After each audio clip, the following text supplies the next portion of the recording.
오늘 말씀의 제목을 한번 따라하시겠습니까? 울타리가 되어주시는 예수님. 자, 울타리가 되어주시는 예수님. 들어가는 첫 번째 질문은 울타리가 무슨 뜻일까요?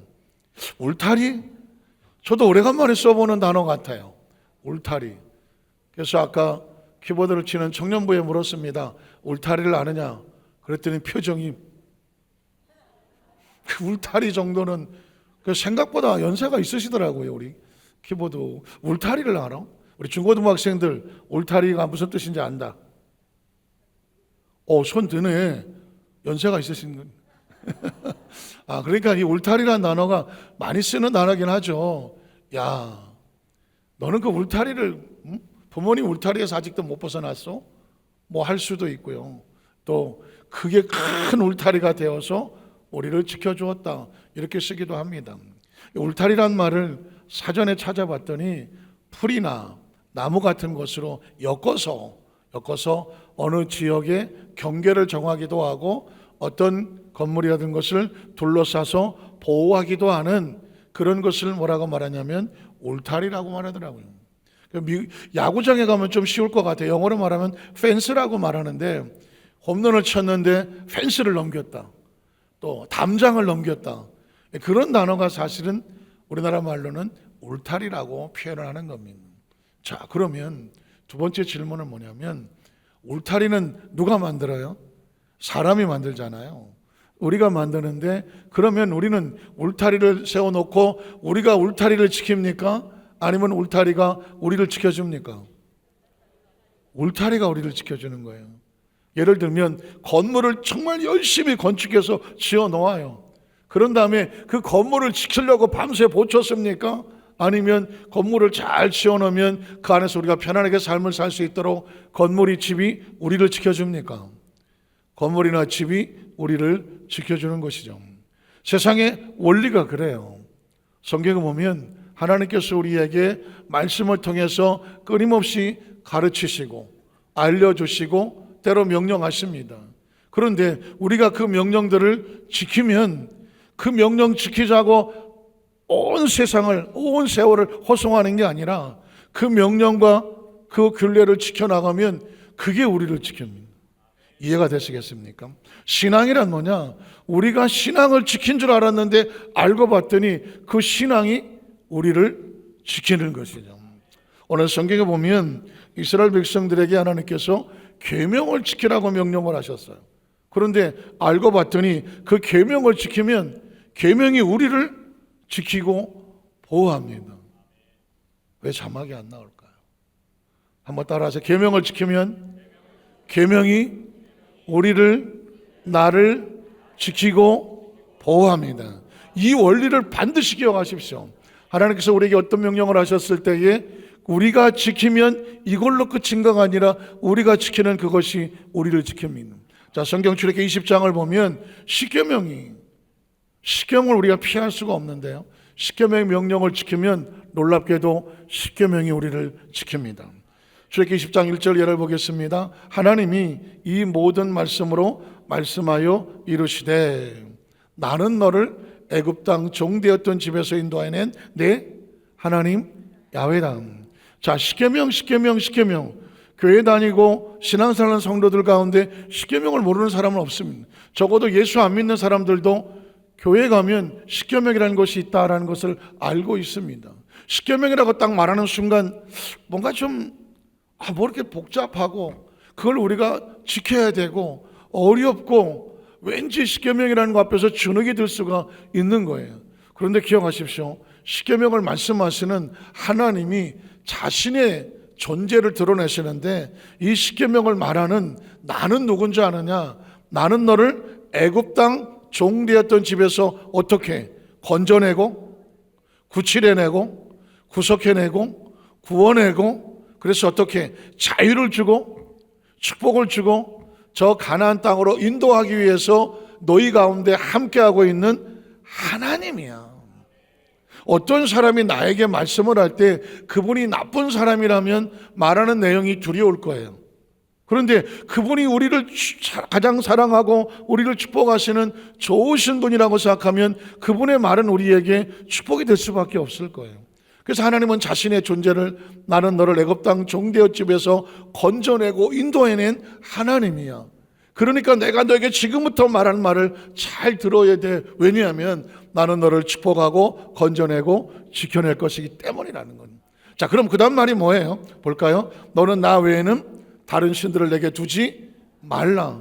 하지 말라는 말은 상당히 좀 불안하긴 해요. 그러나 말라에다가 여러분 결코 마음을 두지 마십시오. 그렇게 말씀하시는 하나님의 심정, 의도가 뭔지 보십시오. 왜 하지 말라고 할까? 그 다음 절에 보면 너를 위해서 새긴 우상을 만들지 말고 또 위로 하늘에 있는 것이나 아래로 땅에 있는 것이나 땅 아래 물속에 있는 어떤 형상도 만들지 말며 그것들에게 절하지 말며 그것들을 섬기지 말라. 왜? 하나님 그렇게 하신 의도가 뭘까요? 나는 내 하나님 야훼는 뭐 하는 하나님이다? 질투하신 하나님. 질투가 뭐예요? 하나님 외에 다른 것에 마음 뺏기지 말라는 것입니다. 마음 뺏기지 말아달라는 거예요. 신앙이란 뭐냐? 하나님께만 마음을 두고 다른 것을 내 마음에 두지 않는 거예요. 왜? 우리가 하나님 외에 다른 것에 마음을 빼앗기면 하나님은 저와 여러분을 사랑하시기 때문에 뭐 할 수밖에 없어요? 질투할 수밖에 없어요. 어떤 두 남녀가 서로 사랑을 고백하는데 여성이 남성에게 한 가지만 해달라고 하더라고. 한 가지만. 그게 뭘까? 도대체 이 세상의 모든 여성은 자기가 사랑하는 남자에게 딱 한 가지만 해달라고. 뭘 해달라고 그럴까? 한번 따라. 나만 바라봐. 이 대한민국 남자들 이걸 잘 몰라갖고 길 가다가 눈 잔대 쳐다보다 뒤통수도 맞고 다른 의도는 없는데 괜히 딴 데 쳐다보다가 뒤통수 맞는 이유가 뭐냐면 이 땅의 모든 여성들은 소원이 한 가지밖에 없어. 나만 바라보라. 여자들은 다른 거 원하지 않는데 나만 바라봐. 딴 여자 보지. 어때? 되게 세게 나오네. 사실은 이게 질투인데 질투는 다른 의미에서 사랑하기 때문에 그렇잖아요. 하나님이 우리에게 말씀합니다. 너 이 땅에 삶을 살면서 수없이 많은 사람들이 너를 유혹할 거야. 뭐 재수가 어떻고 뭐 요행이 어떻고 무슨 점이 어쩌고 뭐 별짓 다 할 거야. 너는 나만 바라봐. 하나님께서 우리에게 원하시는 건 하나예요. 나는 질투한 하나님이다. 너는 나만 바라봐라. 성경은 계속 이어집니다. 그렇게 하면 나를 미워하는 자의 죄를 갚되 하나님 외에 다른 것을 바라보면 그걸 뭐라고 말하냐면 나를 미워한다고 생각해요. 나를 미워하는 자의 죄를 갚되 아버지로부터 아들에게로 3, 4대까지 이 하나님의 아픔과 상처와 눈물이 계속 이어져 간다는 거죠. 그러니까 여러분 보십시오. 우리가 하나님을 잘 섬긴다는 것은 나하고 하나님과 1대1의 문제이기도 하지만 우리 가정의 문제예요. 내 자녀와 자손의 문제예요. 이게 해결되지 않으면 그 자자손손에 하나님의 아픔과 상처와 눈물이 흘러내려갈 수밖에 없어. 그래서 만약에 이걸 지키면 어떻게 돼? 6절에 보면 나를 사랑하고 내 계명을 지키는 자에게는 언제까지? 천대까지 뭘 베풀어? 은혜를 베풀어. 여러분 보십시오. 제가 이따가도 말했지만 계명이라고 하는 것은 하나님께서 우리가 원하는 건 하나밖에 없어. 내가 너에게 원하는 그 계명과 말씀을 뭐 해달라? 지켜달라는 것입니다. 그걸 지켜주면 그걸 뭐라고 말하냐면 하나님이 사랑을 받는다고 생각을 해요. 나를 사랑하고 내 계명을 지키는 자에게는 천대까지 은혜를 베푸는. 그러므로 우리가 계명을 지키느냐 안 지키냐는 내가 하고 싶으면 하고 안 하고 싶어 하는 것이 아니라 목숨을 걸어야 되는 거예요. 우리의 운명이 어디에 걸려 있느냐? 우리가 하나님 말씀을 지키느냐 안 지키느냐. 우리의 자자손손이 그 운명이 어디에 달려 있느냐? 저와 여러분이 하나님을 사랑하고 계명을 지키느냐 지키지 않느냐. 이게 운명이 걸려 있어요. 왜냐하면 하나님께서 말씀하거든요. 나를 사랑하고 내 계명을 지키는 자에게는 내가 약속할게 천대까지 은혜를 베풀어 주시겠다고 말했습니다. 그러니까 여러분 십계명을 보면 웬 잔소리가 이렇게 많으냐, 이걸 우리가 지킬 것 같아, 이게 아니에요. 그 계명 속에 뭐가 담겨 있냐면 하나님의 축복이 마치 보물찾기처럼 숨겨져 있어요. 그래서 계명을 지켜나가다가 보면 숨겨진 보물들이 우리 삶 가운데 눈앞에 드러나가는 거예요. 그래서 7절 이하를 보겠습니다. 너는 네 하나님 야훼 이름을 망령되게 부르지 말라. 야훼는 그 이름을 망령되게 부른 자를 죄가 없다고 하지 않겠다. 하나님의 이름을 망령되게 부르면 그거는 죄다라고 선포하는 거예요. 그전에 우리가 잘 모를 때에 하나님이 어디 있냐? 하나님이 있어 보여. 얘가 놀라. 하나님이 있으면 보여달라. 차라리 보이지 않는 하나님을 믿느니 내 보이는 주먹을 믿겠다. 뭐 그런 소리 했어요. 사실 그렇게 말하는 것은 우리 입술에서 하나님의 이름을 감히 올리는 거거든요. 하나님이 어딨냐? 무시하고 무례한 거잖아요. 그런데 그게 하나님을 몰랐을 때, 계명을 몰랐을 때는 그냥 그러고도 다녔어요. 그러나 성경은 말합니다. 그렇게 말하는 것은 죄다. 이해가 되시겠습니까? 하나님의 이름을 함부로 거론하고 무례하고 무시하는 것은, 불신하는 것은 죄다. 그러니 어떻게 하라고? 다시는 죄를 짓지 마라. 죄의 대가는 심판이 있다는 거예요. 그러니까 말씀을 듣고 나면 아, 그렇게 하면 안 되는구나를 깨닫게 되니까 어떻게 돼요? 하나님이 원하시는 말씀 안으로 들어오는 거죠. 자, 그 다음 절에 계속 봅니다. 안식일을 기억하여 거룩하게 지키라. 제가 이따가도 말했지만 안식일을 왜 지키라고 하는 거야? 하면서 엿새 동안은 힘써 내 모든 일을 행할 것이나 일곱째 날은 네 하나님 야훼의 안식일인즉 너나 내 아들이나 내 딸이나 내 남종이나 내 여종이나 내 가축이나 내 문 안에 머무는 객이라도 아무 일도 하지 말아요. 여기서 말하는 것은 꼼짝하지 말고 그냥 안식일은 누워서 눈도 뜨지 말라는 얘기가 아니라 너 자신을 위해서는 하나님 앞에 나가서 먼저 예배하고 하나님과의 아름다운 관계를 지속하는 이것이 우선이라는 거예요.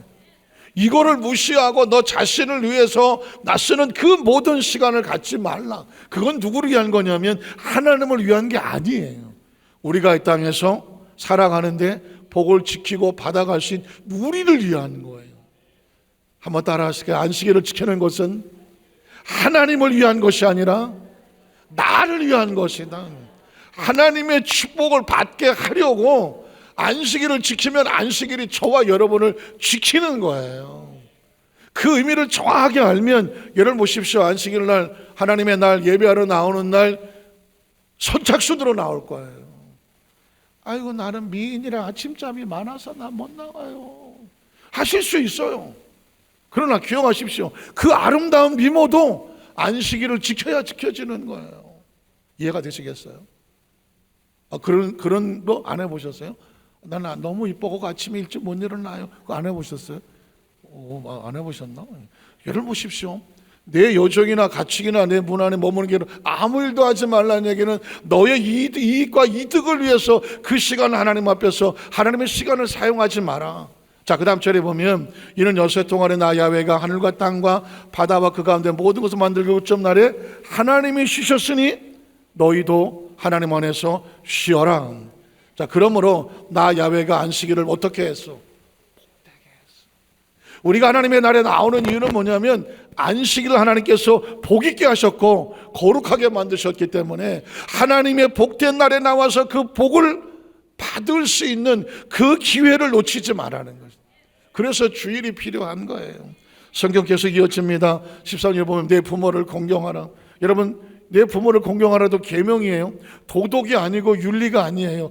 효도 교육하는 게 아니에요. 이 땅에 인간으로 태어난 이유, 그 존재로서 내가 부모를 공격하면 공격이 아니고 공경을 하면 원리가 있어. 원리가 뭐냐면 그리하면 내 하나님 야훼가 내게 준 땅에서 내 생명이 길리라고 말했어. 그러니까 부모를 공경하는데 이유가 뭐냐면 그게 부모를 공격했는데 누가 복을 받아요?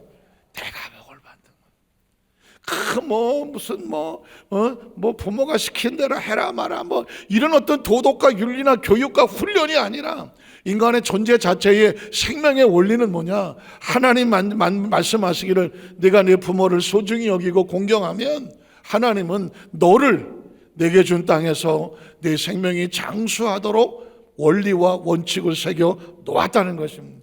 그래서 성경은 이어집니다. 살인하지 말라, 또 간음하지 말라, 도둑질하지 말라, 내 이웃에 대해서 거짓 증거하지 말라, 내 이웃의 집을 탐내지 말라, 이웃의 아내나 그의 남종이나 그의 여종이나 그의 소나 그의 낙이나 물은 내 이웃의 소유를 탐내지 말라. 십계명에 남은 모든 계명도 누구를 위해서 그렇게 한 것 같아요?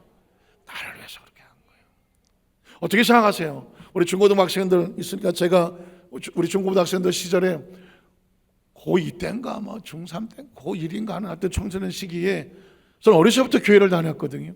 십계명에 못이 박히도록 들었는데 이게 왜 있는지를 모르겠더라고. 어렸을 때는 뭐 그러려니 했는데 이 사춘기가 되니까 이게 막 하나같이 다 걸리는 것 같아. 이걸 어떻게 내가 지키고 살겠나? 내가 예수를 잘못 믿었구나. 아이고 이것도 하지 마라 저것도 하지 마라 뭐 해라만 잔소리로 들리는 거고 무거운 짐으로 들리는 거예요.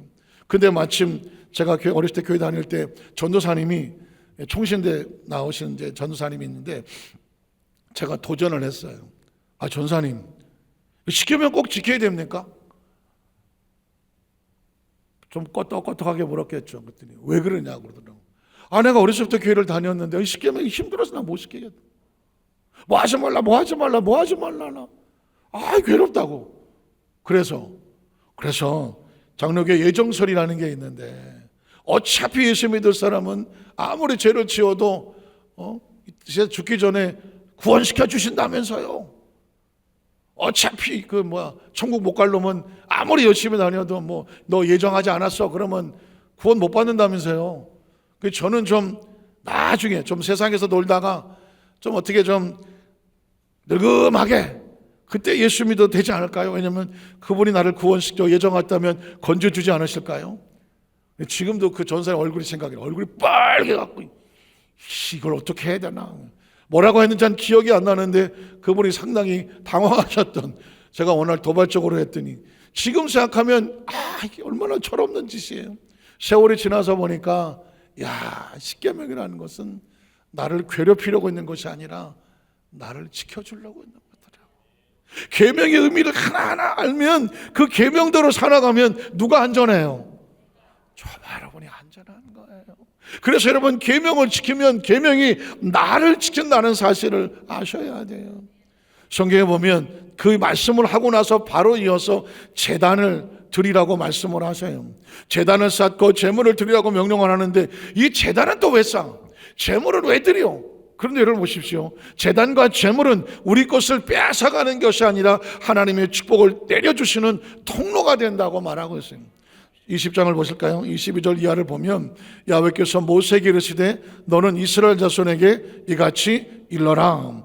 내가 하늘로부터 너희에게 말하는 것을 너희가 스스로 보았으니 너희는 나를 비교서 은으로나 금으로나 너희를 위해서 뭘 만들지 마라.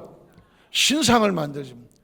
어쩌면 우리 청소년들은 모를지 몰라요. 우리 중고등학생은 모를지 몰라요. 왜 교회는 신상이 없나? 절에 가도 불상이 있고 천주교에 가도 예수상이 있고 마리상이 있고 뭐 베드로상이 있고 웬 신상들이 많이 있습니다. 그리스 로마를 가면 온 동네 천지백갈이 웬 신상이 많아. 왜 신상이 많아? 근데 왜 교회는 신상이 없나? 이유가 뭘까요? 성경의 근거입니다. 하나님 말씀합니다. 너희는 나를 상징하는 그 어떤 신상들도 만들지 말아라. 이유가 뭘까? 하나님은 신상 안에 거하지 않습니다.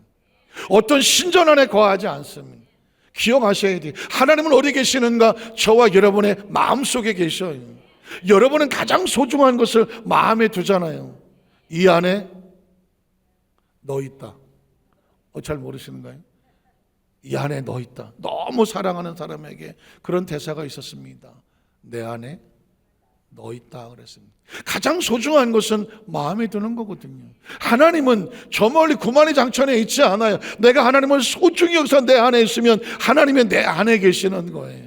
천국은 여기 있다 저기 있다 하지 않아요. 어디 신령한 장소 뭐 영험한 장소 찾아갈 이유 하나도 없어요.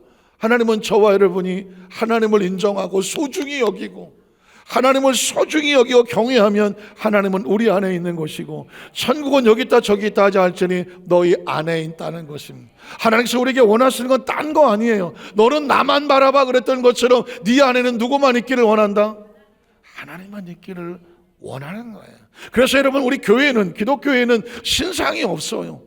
예배하는 곳에 성도들이 여러분 마음 하나하나가 거룩한 성전이고 우리 안에 성령님이 계시는 줄로 믿습니다. 자, 그래서 여러분 절대 어디 가서 그런데 유혹당하지만 안 되시고, 그 다음 절에 보면 이렇게 말해요. 내게 토단을 쌓고, 옛날 구약시대니까 건물이 없잖아요. 장막도 없어요. 토단을 쌓고 그 위에 내 양과 소로 내 번제와 화목제를 드려라. 우리가 왜 하나님께 나가서 예물을 드리나, 우리가 11조를 드리고 헌금을 드리나, 우리가 봉사를 하고 헌신을 하나, 그 이유는 딴 게 아닙니다. 그 다음 절에 보면 내가 내 이름을 기념하게 하는 모든 곳에서 내게 임하여 무엇을 주리라? 하나님께 드려지는 시간이면 하나님께서 시간의 복을 주시고, 하나님께 드려지는 공간이면 하나님께서 공간의 복을 내려주시고, 우리 하나님께 드린 물질이라면 그 물질에 하나님의 이름이 있다면 하나님께서 그 물질을 통하여 그 사람에게 하나님께서 물질의 복을 주시는 줄로 믿습니다. 그래서 복의 개념은 뭐냐? 네가 내 이름을 기념하느냐. 기념이란 뭐예요? 가슴에 새기고 소중히 여겨서 그걸 붙잡고 잊지 않는 건, 그게 예배인 거예요. 그곳에 하나님께서 강림하여 복을 주리라 말씀하셨습니다.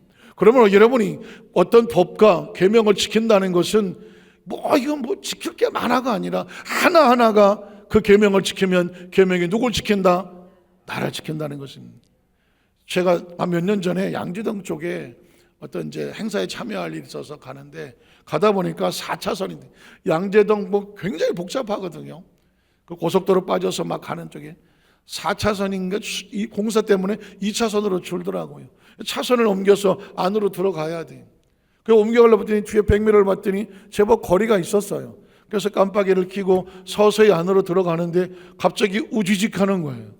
보니까 뒤에 8톤 트럭인데 얘가 그냥 밀고 들어왔어. 그래갖고 그냥 이렇게 크게는 안 다쳤어도 이렇게 툭 접촉사고가 났어요. 제가 생각해 볼 때 내가 잘못한 게 없어 보여요. 왜냐하면 공간도 있었고 깜빡이도 켜고 서서히 들어가서 거의 들어갈 쯤 됐는데 그냥 이 차가 와서 툭 갖다 댄 거예요. 내려서 제가 막 화가 나죠. 술 냄새도 약간 나는 것 같기도 하고. 그래서 경찰에 신고도 하고 보험회사도 왔어요. 그런데 보험회사 블랙박스를 보더니 뭐라고 말하냐면 우리가 불리하대. 우리가 불리하대. 그래서 제가 이해가 안 되는 거예요. 왜 내가 불리하냐? 내가 무슨 칼치기로 들어간 것도 아니고 저 차는 저 뒤에 한참 있었다. 깜빡 켜고 들어가 공간도 있었다. 근데 와서 갖다 툭 대서 부딪힌 거다. 그랬더니 뭐라고 말하냐면 저보고 사장님 법이 바뀌었습니다. 어떻게 바뀌었냐 했더니 만약에 직진하는 차가 있는데 옆에 차선 변경하는 차하고 부딪히게 되면 무조건 직진이 하는 차가 유리하게 법이 바뀌었다는 것입니다. 그러니까 차선을 바꾸고 들어와서 뒷차가 와서 엉덩이를 박지 않는 한 옆에를 스친다고 하면 이거는 거의 90% 이상 차선을 바꾸는 차에게 불리하게 적용하게 법이 바뀌었다는 것입니다. 그래서 제가 아무리 이해가 안 됐는데 억울하면 경찰서에 신고하라 그래요. 그래서 양재경찰서까지 어떻게 가겠어요? 그래서 그때 제 머릿속에 차선을 변경할 때는 조금만 이상하면 보내고 들어가라.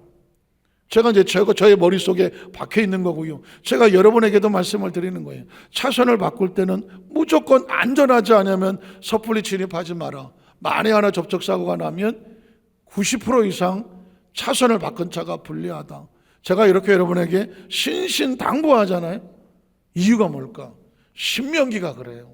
두 번째 보면 이스라엘 백성이 신명기 가나안 땅을 들어가기 전에 모세가 신명기라는 책에서 아주 사정을 하면서 절대 가나안 땅에 들어가거든 다른 거 보지 말라고 뭘 지켜라? 계명을 지켜라. 그래서 신명기의 뜻은 뭐냐면 신신당부예요. 한번 따라 하시까? 신신당부. 신신당부의 뜻이 뭐예요? 거듭 또 말하노니 그거를 반드시 그렇게 하지 마시오라든가 하시오라고 부탁하는 거예요. 신신당부가 뭐냐? 신명기예요. 그래서 앞에 있었던 사건의 이야기가 신명기에 또 나오기도 해. 그래서 신신당부, 목적은 하나. 가나안 땅에 들어갔는데 그 땅을 엉망으로 만들지 마라. 다시 말해서 여러분, 축복을 받는 게 중요하지 않아요. 축복을 받았다면 지키는 게 중요해요. 이 세상에 태어나는 게 중요하지 않아요. 아니 목사님, 세상에 생명 태어난 것보다 중요한 게 어디 있습니까? 중요하죠. 그러나 태어났다고 다 중요하지 않아요. 하나님의 말씀하신 차선을 지키지 아니하면 얼마나 피눈물을 흘리는지 몰라요. 3억짜리 무슨 유명한 외제차를 뺐다고 그거 별로 중요하지 않아요. 뭐 할 줄 모르면, 그 차를 가지고 지킬 줄 모르면, 차선을 지킬 줄 모르고 차를 관리하는 거 지킬 줄 모르면 그림의 떡이고 차라리 피눈물이 될 수도 있어요. 자식을 낳는 거 중요하지만 자식이 그렇게 중요하지 않아요. 왜? 그 자식에게 그 삶을 살아가는 온전한 방법을 가르쳐주지 않았다면 평생 그 자식 때문에 가슴에 대못 박혀 살아갈 수도 있어요.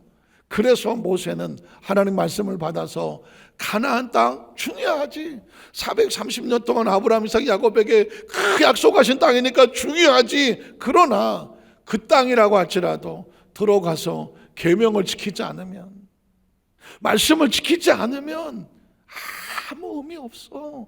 그래서 아주 절절히 호소하는 내용이 신명기예요.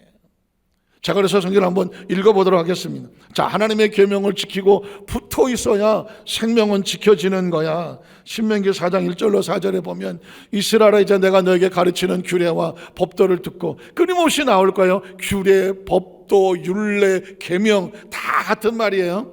듣고 준행하라. 그리하면 너희가 뭐 한다? 살고 싶으세요? 살고 싶으세요? 이건 창조주가 우리에게 말씀하는 거야. 너희가 태어났지 살고 싶으냐? 그 축복을 지키고 싶으냐? 삶을 사람답게 살고 싶으냐? 그러면 하나님의 규례와 율례가 뭔지를 들어라. 그거를 가슴에 새기고 지켜라. 그게 너희를 살릴 거다. 너희 조상 하나님 야훼께서 너에게 주신 땅에 들어가서 그것을 뭐하게 하리라? 얻게 되리라. 눈앞에 있는 축복이 하루아침에 날아갈 수도 있어. 뭘 지키지 아니하면, 계명을 지키지 아니하면. 계명을 지켜야 얻게 되는 거야. 내가 너에게 명령하는 말, 아까 말했죠. 규례, 율로, 법대, 계명, 명령하는 말 다 같은 말이에요. 너희는 뭐 하지 말고, 가감하지 말고, 빼거나 더하지 말고, 내가 너에게 늘 하나님의 야훼 명령 또 나와요. 명령을 뭐 해라? 어쩔 수 없어. 성가대가 여기 있었고 제가 주먹질을 할 수밖에 없어. 뭐 해라? 지켜라. 지켜야. 그럼 어떻게? 그 다음 절에 보면, 야훼께서 바알보올의 일로 말미암아 행하신 말을 너희가 눈으로 보았거니와 바알보올을 따른 모든 사람을 너희 하나님 야훼께서 너희 가운데서 뭐 했어? 바알보올이란 우상이 하나님 명령을 지키지 아니하고 마음을 다른 데 주고 세속에 주고 여기저기 마음을 다 찢어놓고 다녔어. 그런 마음은 하나님께서 어떻게 멸망시키셨다고 말합니다. 그래서 오직 너희 하나님 야훼께 뭐 있어라? 붙어서 떠나지 않는 너희는 오늘날까지 다 생존했다. 지금 살아있는 이유는 뭐냐면 재수와 운이 좋아서가 아니야. 네가 하나님께 붙어 있었기 때문에 하나님이 너를 지켜주신 거야. 이해가 되세요? 계명을 붙잡고 붙어 있었기 때문에 계명이 너를 살린 거예요. 저는 지금까지 오면서 어려서부터 신앙생활을 했는데 저도 죽을 고비 엄청 많이 넘겼어요. 지금 가만히 뒤돌아보면 하나님이구나. 하나님 앞에 붙어 있는 거 하나, 그거 하나 가지고 여기까지 와 있더라고. 전 그래서 제가 여러분에게 피를 토하듯이 얘기하는 거예요. 우리 중고도 청년 학생들 10대도 있고 하겠지만 그 시기에는 도대체 인생이 어떤지 잘 보이도 않고 내 앞길이 어떻게 될지도 모르겠고 10대, 20대 뭐가 보이겠어요. 그러나 기억하세요. 언젠가 목사님이 피를 토하듯이 눈을 부라려 가면서 막 열변을 토하더라. 하나님에 붙어 있어라. 그래야 산다. 뭐 할 때? 목숨의 위기를 느낄 때, 앞날이 캄캄해질 때, 친구한테 배신을 당할 때, 삶을 살아가는데 내 힘으로 어떤 해결할 방법이 없을 때 한 가지만 기억하십시오. 하나님께 붙어 있으면 살리라. 붙어 있었던 자들만 생존했더라. 하나님을 떠났던 백성들은 다 멸망했더라. 이건 목사라서 하는 이야기가 아니라 성경에 하나님이 말씀하셨기 때문에 그래요. 붙어 있어야 살더라. 계속 이어집니다. 5절로 8절에 보면, 5절로 8절을 넘어갈게요. 내가 나의 하나님 야훼께서 명령하신 대로 규례와 법들 너희에게, 모세는 뭐 하는 사람이냐? 명령을 그대로 가르치고 전하는 사람. 이는 너희가 들어가서 기업으로 차지할 땅에서 그대로 행하게 하려 함이라. 가나안 땅에 들어가서 제일 먼저 할 것 딴 거 없어. 말씀 지켜 행하라. 너희는 지켜 행하라. 이것이 여러 민족 앞에서 너희 지혜요 너희 지식이라. 어떤 사람이 하나님의 복을 받아서 어떤 사람이 하나님 앞에 성공을 하고 나아갈 때에 저 사람 어떻게 저런 지혜가 있었지? 어떤 명체 누가 저렇게 돕는 거지? 하나밖에 없어. 말씀을 지키는 거예요. 계명을 지키는 거예요. 그들이 모든 귀를 듣고 이르기를 이 큰 나라 사람은 과연 지혜와 지식이 있는 백성이로 나더라. 이스라엘 크지 않아요. 이스라엘 백성 크지 않은데 그 백성 가운데 역사하는 게 큰 거예요. 지금도 이스라엘 나라 큰 나라 아니에요. 옛날에 600만 밖에 안 됐어요. 오죽하면 주위에 있는 아랍의 나라에서 조심스러운 얘기지만 3억이 넘는 아랍 사람들이 동시에 1m만 떴다가 떨어지면 이스라엘 날아간다고 그랬어요. 더 웃기는 얘기는 3억의 사람들이 동시에, 죄송한 얘기예요, 이스라엘 향하여 소변을 보면 이스라엘 잠긴다고 그랬어요. 그 조그만 땅, 인구도 얼마 안 되는 땅인데 3억이 넘는 그 아랍의 사람들이 이스라엘 건드리지를 못해. 아주 전 세계에서 가장 강력한 나라처럼 보여. 이유가 뭐예요? 그 나라와 함께하고 있는 하나님이 크기 때문에 그래요. 저와 여러분도 마찬가지입니다. 우리의 존재 자체가 그렇게 뛰어난 존재는 아닐지 모르지만 우리와 함께 하신 하나님이 크신 하나님이기에 하나님께서 저와 여러분을 지키고 보호하시면 얼마든지 큰 존재가 돼요. 저도 오래전에 저는 우리 10대 우리 중고등학생처럼 교회 학교에서 이렇게 큰 교회도 아니에요. 한 150명 나오는 장로교회에서 그렇게 교회 학교에서 컸어요. 그때 제가 뭐가 될지 누가 알았겠냐고. 아무도 몰랐어요. 지금까지 여기 와 있는 걸 가만히 돌이켜보면 그건 하나님의 역사하심이. 저는 그래서 피눈물을 통한 우리 중고등학생들에 얘기하고 지금 여의도 스무한사교회 성도들, 이 자리에 말씀을 듣는 우리 모든 성도들에게 저와 여러분이 커서 커지는 게 아니에요. 하나님의 크신 분이기 때문에 저와 여러분을 얼마든지 크게 하실 수 있는 거예요. 그래서 세상 사람이 놀란다고 말했어요. 저 큰 나라는 어떻게 커졌냐? 크신 하나님이 함께 하셨고 그 하나님께서 우리가 그에게 기도할 때마다 우리 가까이, 기억하십시오. 우리가 왜 기도한다고요? 왜 예배하냐고요? 그가 우리에게 가까이 오신다는 거예요. 기도란 뭐냐? 하나님을 인정하는 거잖아요. 하나님을 찾는 거잖아요. 구하는 거잖아요. 하나님 누구와 함께 하십니까? 그의 이름을 부르는 자에게 가까이 하심과. 그래서 그 신이 가까이 오던 큰 나라가 어디에 있느냐? 오직 이스라엘 백성밖에 없다고 말씀하는 겁니다. 계속 성경은 이어집니다. 오늘 내가 너에게 선포하는 율법과 같이 그 규례 법도가 공의로운 큰 나라고, 그 말씀을 지키는 날마다 큰 나라를 만들어 주시겠다는 거죠. 그래서 9절 이하를 봅니다. 하나님께 주신 축복을, 계명을 지켜야 축복도 지켜지는. 전 여러분에게 피를 토하듯이 얘기해요. 받은 게 중요하지 않아. 받은 걸 지켜내는 게 중요해요. 이해가 되십니까? 자, 오직 너는 스스로 삼가며 내 마음을 힘써 뭐해라? 지키라는 거예요. 성경은 예수를 믿는다는 것은 지켜내는 거예요. 말씀을 지켜내는데 어떻게 지켜내느냐? 마음으로 지켜내는 거죠. 이 마음에 말씀을 두고 마음이 말씀 바깥으로 튀어나가지 않는 거예요. 힘써 지키라. 그리하여 내가 눈으로 본 그 일을 잊어버리지 마라. 여러분과 제가 이 땅에 태어나서 지금까지 살아오면서 기억했던 하나님의 역사하심을 잊어버리지 마라. 이스라엘 백성이 애굽에서 나와서 홍해수를 가르고 그 광야를 지나갈 때 얼마나 엄청난 기적을 체험했는지, 얼마나 하나님 역사가 있었는지 받은 은혜 잊어버리지 마라. 은혜를 잊어버리지 않아야 늘 감사하고 믿음 안에 살아요. 받은 건 태산 같은데 다 잊어버리고 기억도 안 나. 이건 의미가 없어요. 그래서 그 일을 잊어버리지 않도록 조심해라. 내가 생존하는 날 동안에 그 일들이 내 마음에서 뭐하지 않도록, 하나님이 어떤 분인지, 어떻게 역사하셨는지, 내가 어떻게 지금까지 살아왔는지 그 하나님 마음 떠나지 않도록 조심해라. 또 너는 그 일들을 내 아들들과 손자들에게 반드시 뭐하게 해라. 알게 해라. 우리 아이들, 손주들 좋은 유치원 가야 되고 좋은 초등학교, 중학교, 고등학교, 대학 다 가야 돼요. 옳아요. 그러나 기억하십시오. 거기에 하나님이 경외함이 없으면 아주 위험한 존재로 전락해 버립니다. 그 비상한 머리 가지고 범죄를 저지르면 완전 범죄를 꿈꿀 것이고, 비상한 능력으로 어디 가든지 가서 자기로서 일하면 오히려 더 많은 사람을 아프게 만드는 존재가 돼요. 그래서 저와 여러분은 우리의 자녀들에게 반드시 어떻게 만드는, 내 아들과 내 딸과 내 자손들에게 하나님을 경외하는 것을 알게 해야 돼. 이걸 가르치게 해야 돼. 우리가 이 세상에 떠난다고 할지라도 저들을 위해서 정말 해주고 갈 것은 뭐냐? 그들도 하나님의 계명을 지켜서 하나님의 복을 받는 위치를 떠나지 않게 해야 돼. 내가 호렙산에서 내 하나님 야훼 앞에 섰던 날에 야훼께서 내게 이르시기를 나에게 백성을 모으라. 내가 그들에게 내 말을 들려주어 그들이 세상에 사는 날 동안에 나를 뭐하게? 경외함이었어.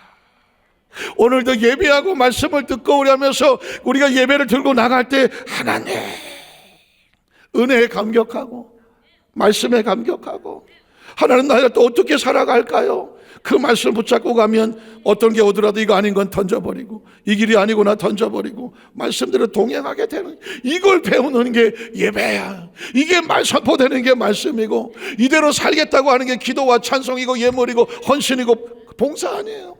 자네 가르치게 하리라 하시매 그 다음 절에 보니까 너희가 가까이 나와서 산 아래 섰으니 그 산에 불이 붙어 불길이 충전하고 어둠과 구름과 흑암이 덮였는데 야훼께서 불길 중에서 너에게 말씀하시되 음성뿐이므로 너희가 그 말씀을 듣고 항상 형상은 보지 못하였나니라. 야훼께서 그 언약을 너희에게 반포하시고, 언약이 뭐예요? 지켜라. 그러면 내가 널 지켜줄게요. 제가 오늘 설교는 성경 말씀이 하나님의 이 절절히 구르는 말씀을 그냥 전 읽고 있는 중이에요. 언약은 딴 거 아니에요. 너 말씀만 지켜. 그러면 내가 너를 지켜줄게. 아주 단순합니다. 그러면 반포하시고 너희에게 또 지키라고 명령하셨으니 곧 십계명이며 두 돌판에 친히 쓰신 것이라. 그때 야훼께서 내게 명령하사 너희에게 규례와 법도를 교훈하게 하셨나니 이는 너희가 거기로 건너가 받을 땅에서 행하게 하려 하심이니라. 여러분의 미래를 안전하게 할 수 있는 방법은 딱 하나입니다. 어느 때 어디를 갔다 놀아도 계명을 기억하고 계명을 붙잡고 계명 하나 사십시오. 그러면 그 계명이 있는 그곳에서 누구를 지킨다?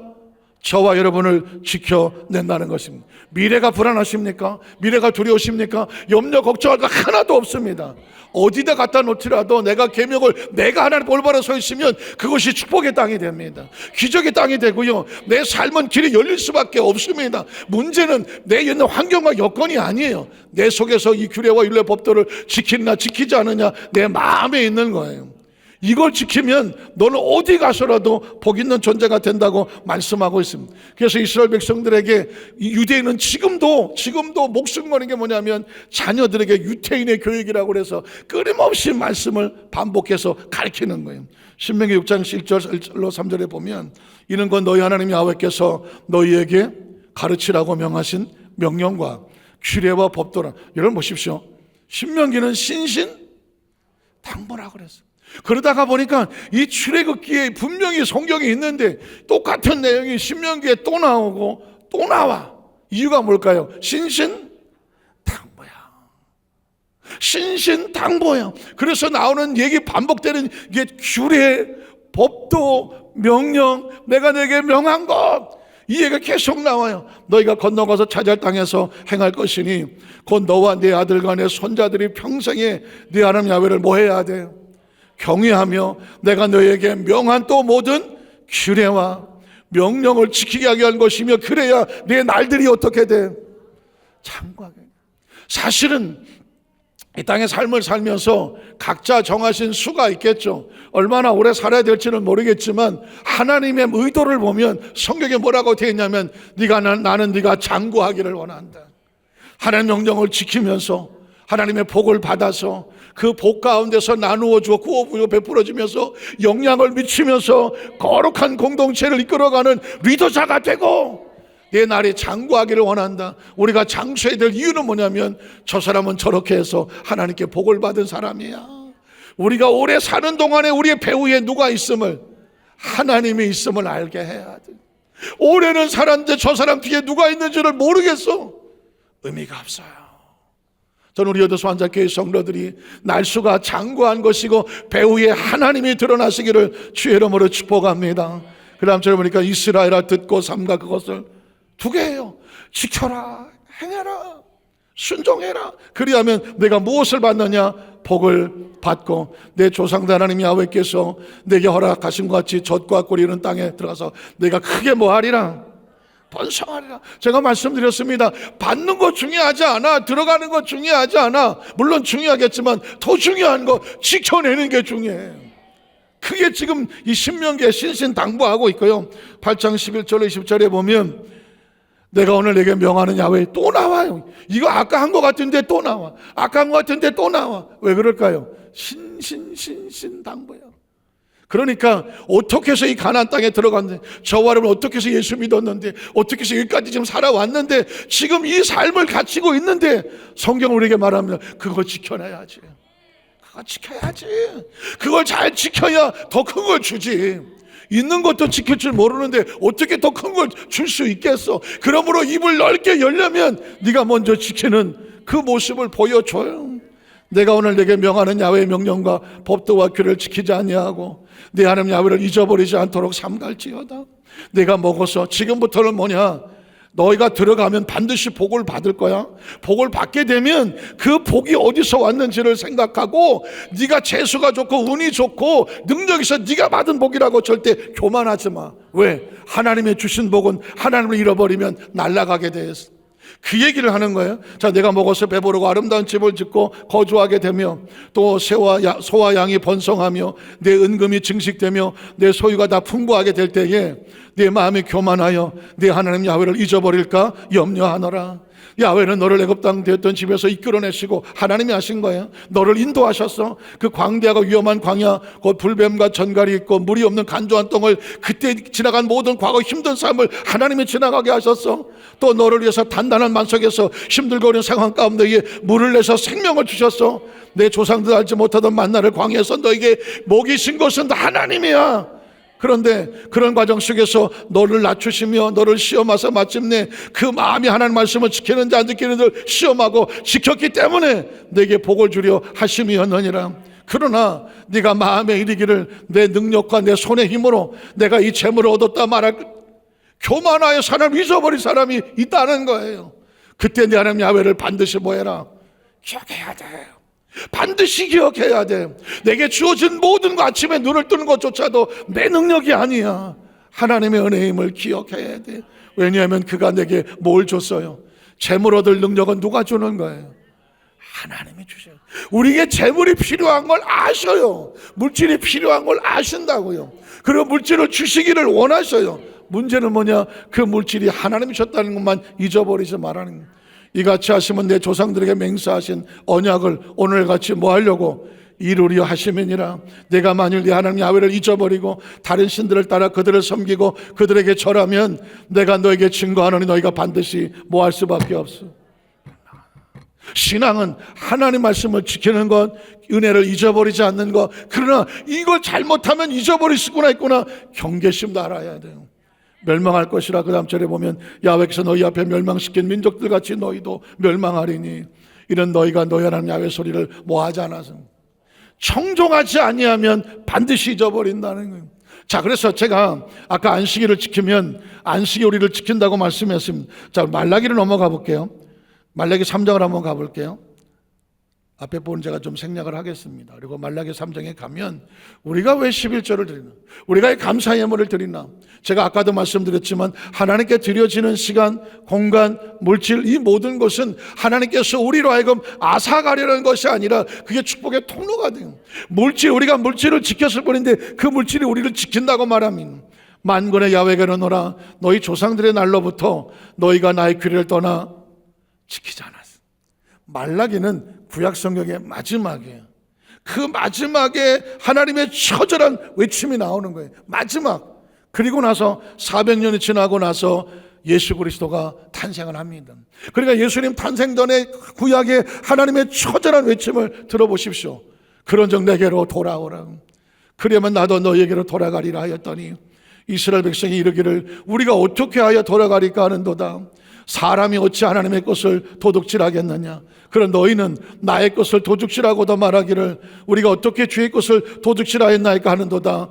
하나님 말씀이 이룬 것 11조와 봉헌물이라고 말했습니다. 그러니까 11조와 봉헌물이라는 것은 원래 하나님의 것을 드리도록 우리가 지켜야 될 하나님의 명령인 거예요.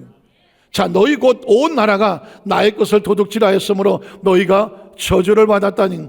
하나님을 지키지 않으면 하나님의 명령도 우리를 지키지 않는 거죠. 만군의 야훼가 이르노라. 너희 온전한 11조를 창고에 들여 나의 집에 양식이 있게 하고, 명령이에요. 그것은 나를 시험한 내가 하늘문을 열고 너에게 복을 쌓을 것이 없도록 붙지 아니하나 보라.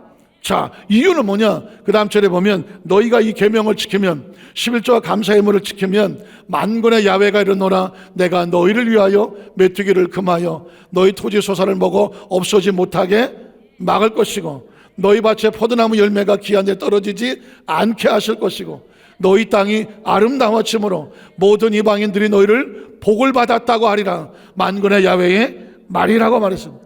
이 이야기는 뭐냐면 우리가 드렸던 모든 것이 그것이 울타리가 돼서 우리에게 복이 된다는 것이에요. 그게 하나님의 구약 성경의 마지막 처절한 고백이고요. 말라기 3장 4장 1절 6절에 보면 마지막 절에 이렇게 말해요. 만군의 야훼가 이르노라 보라 용광로 불같은 날이 이르리니 교만한 자가 뭐예요? 하나님 말씀을 떠나는 자, 악을 행하는 자 다 뭐가 될 것 같아요? 지푸라기 같을 것이라. 그 이르는 날에 그들을 살라서 그 뿌리와 가지를 남기지 아니할 것이다. 내 이름을 경외하는 너에게는 공의로 내가 떠올라서 치료하는 광선을 비추리니 너희가 나가서 외양가서 나온 송아리같이 기뻐 뛰게 될 것이다. 너희가 악인을 밟을 것이나 그들이 내가 정한 날에 너희 발바닥 밑에 재와 같으리라. 만군의 야훼의 말이니라. 너희는 내가 호렙에서 온 이스라엘 위하여 내 종 모세에게 명령한 법, 그 율례와 법도 뭐예요? 십계명이거든요. 말라기 마지막에 하나님 또 강조하세요. 율례와 법도를 반드시 기억해라. 보라 야훼 크고 두려운 날이 이르기 전에 내가 선지자 엘리야는 세례 요한을 말함. 그가 아버지의 마음을 자녀 말씀을 지키고 다시 하나님께 돌아오도록 예수님을 보내주실 거예요. 아버지의 마음을 자녀에게로 돌이키게 하고 자녀들의 마음을 그들의 아버지에게로 돌아오게 하리라. 그 통로가 뭐예요? 돌이키지 아니하면 두렵건대 내가 와서 저주로 그 땅을 칠까 하노라 하시니라. 말라기의 마지막은 처절한 하나님의 심판이 기록됩니다. 이걸 어떻게 회복을 해요? 그래서 마지막 세 번째로 예수님이 이 땅에 오셔서 우리의 울타리가 되어주신 구약시대의 말씀을 지키면 말씀이 너를 지키는 것처럼 예수를 믿으면 우리가 예수를 믿는 것으로 끝나지 않아요. 신앙을 지키면 신앙이 우리를 지켜요. 우리가 죄 있는 모습으로 나와 예수 앞에 나와서 말씀을 묻자면 말씀이 우리를 용서하시는 것입니다. 우리가 가난 속에 처지에 절망이 있다고 할지라도 예수의 이름으로 앞에 나와서 기도하면 그 예수의 이름으로 우리가 가난에서 벗어나고 저주에서 벗어나고 질병에서 벗어나고 상처에서 벗어나와요.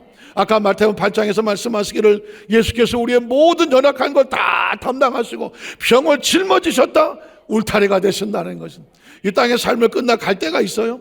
육신을 벗고 갈 때가 있어요. 아무도 못 가요. 옛날 사람은 구천을 떠드는 귀신 죽어서 귀신 된다고 말했어요. 그러나 예수 믿는 성도들에게 예수님께서 천국을 울타리로 주셔서 내가 아버지께로 가서 처소를 예비하면 내가 다시 와서 너희를 나 있는 곳에 너희도 있게 하리라. 예수가 길이고 진리고 생명이니 예수로 말미암지 않고 아버지께로 올 자가 없다. 예수만이 우리의 울타리가 된다고 말씀하고 있는 거죠. 말씀을 정리하기를 원합니다. 오늘 주님의 깨어진 몸과 피를 먹고 마시는 거룩한 성찬을 행할 때 저는 절대로 의식으로 대하면 안 돼요. 예식으로 대하면 안 돼요. 이 성찬을 대할 때 하나님을 향하여 전심으로 우리가 마음을 드리면 이 예식 속에 역사하신 하나님의 마음이 우리 가운데 치료의 역사가 나타나고 은혜의 역사가 나타나고 우리 마음속에 새로운 변화 역사가 나타나서 우리 마음을 새롭게 하실 겁니다. 이 성찬 가운데 우리 모든 성도들에게 새로운 은혜와 은총이 함께 하시기를 주님의 이름으로 축원합니다. 기도하겠습니다. 우리 두 사람은 가슴에 얹겠습니다.